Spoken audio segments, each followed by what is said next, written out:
नमस्कार मित्रांनो, स्वागत आहे आपल्या चॅनलवर.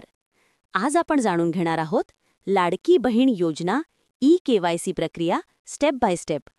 सरकारने दिलेल्या या महत्त्वाच्या योजनेचा लाभ प्रत्येक बहिणीपर्यंत पोहोचावा म्हणून ई-केवायसी करणे गरजेचे आहे. ई-केवायसी न केल्यास लाभ मिळणे बंद होईल. तर चला सुरुवात करूया. आता ई-केवायसी कशी करावी? सोपी पद्धत समजून घेऊया. प्रथम गुगल क्रोम ब्राउझरवर http://ladkibahin.maharashtra.gov.in या संकेतस्थळावर जा. ई-केवायसी फॉर्म उघडा. पहिल्या पानावर ई-केवायसी बॅनरवर क्लिक करा. आधार क्रमांक भरा. लाभार्थ्याने आपला आधार क्रमांक आणि कॅप्चा कोड टाकून सेंड ओटीपी बटणावर क्लिक करावे. आधार लिंक्ड मोबाईलवर आलेला ओटीपी टाकून सबमिट करा. केवायसी तपासणी. प्रणाली तपासेल की तुमची केवायसी आधीच पूर्ण झाली आहे की नाही. जर पूर्ण झाली असेल तर ई-केवायसी आधीच पूर्ण झाली आहे असा संदेश दिसेल. पात्रता तपासणी.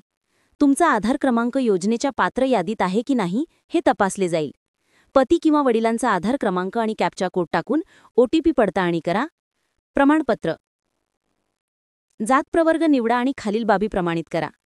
तुमच्या कुटुंबातील कुणीही शासकीय कर्मचारी किंवा निवृत्ती वेतनधारक नाही. कुटुंबातील फक्त एक विवाहित आणि एक अविवाहित महिला योजनेचा लाभ घेत आहे. सबमिट. चेकबॉक्सवर क्लिक करून सबमिट बटन दाबा. यशस्वी झाल्यास ई-केवायसी पडताळणी यशस्वीरित्या पूर्ण झाली आहे असा संदेश दिसेल. लाडकी बहीण योजनेच्या लाभार्थ्यांना ई-केवायसी पूर्ण करण्यासाठी घाई न करता योग्य वेळी आणि अचूक माहितीसह प्रक्रिया पूर्ण करण्याचे आवाहन करण्यात आले आहे.